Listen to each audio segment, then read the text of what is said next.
When buying a vehicle, how much of your cash and your cash reserves should you use when making that purchase? Would it ever make sense to draw all of your cash down and leave just a minimal amount? I've got a real life planning scenario where I answered that question. That and more coming up.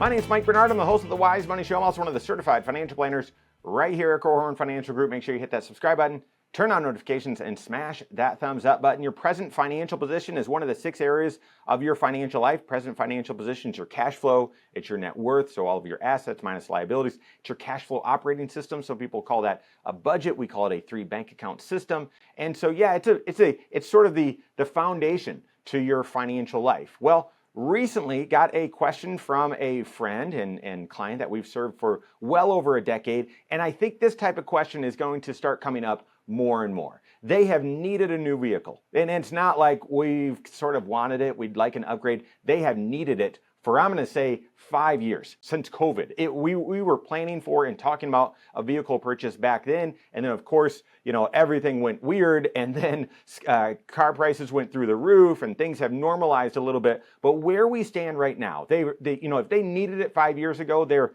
not quite desperate. I asked, by the way, but it is like they need the new vehicle. And here's the situation: we're now at a point where interest rates on loans, car loans, home equity lines, that sort of thing, are around 7%, 6-7%. But the interest rate, so those rates on loans are still high.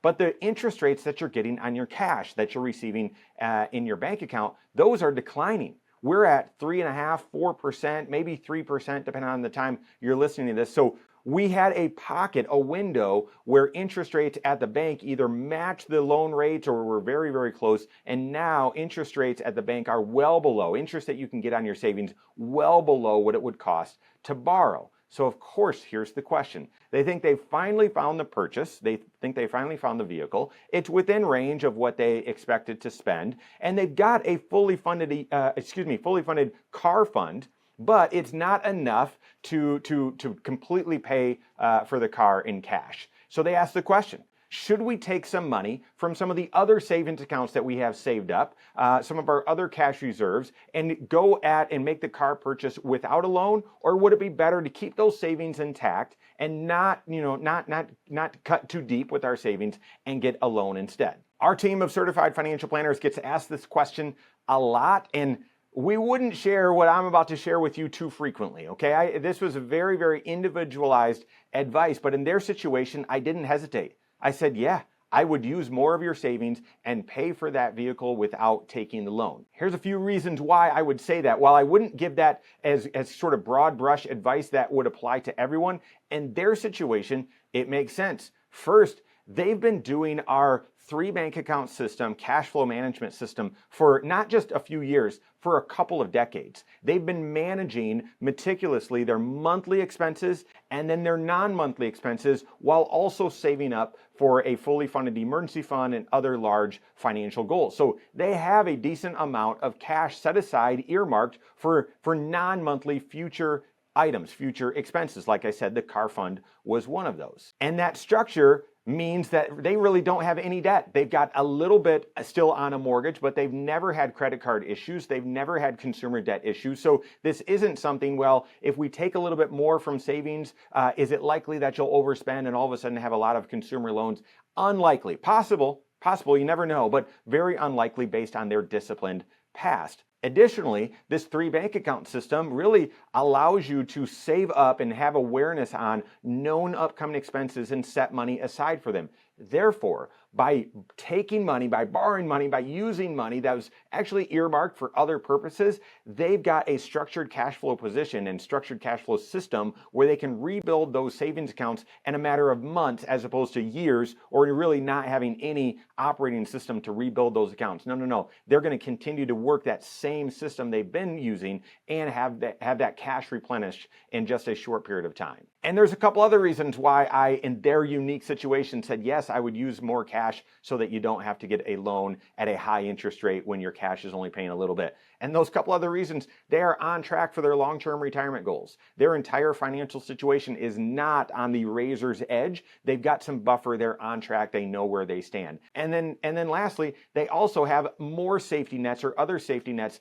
in place as well. One of them being an open home equity line of credit that it's coincidentally right at the same interest rate that the car loan would be at as well. So if something came up, right, no one knows the future. If financially something came up right after they used some of this cash for this car loan and then, we needed that cash. We didn't think this issue was going to come up, but now it just did. We should have borrowed the money instead. They can easily, the home equity line is already set up. And while it would feel like taking 2 steps backwards, it would essentially just reverse that decision. And they'd end up taking that money out of the home equity line, and that would be used to fund that car kind of in a 2-step process. Would it ever make sense to drain all your cash to buy a vehicle? Unlikely. But would it ever make sense to use some dollars that you had saved up, some cash reserves that you had saved up, earmarked for something else to help reduce a high interest car loan? Absolutely. And really depends on the other structure of your financial life and the discipline that you've applied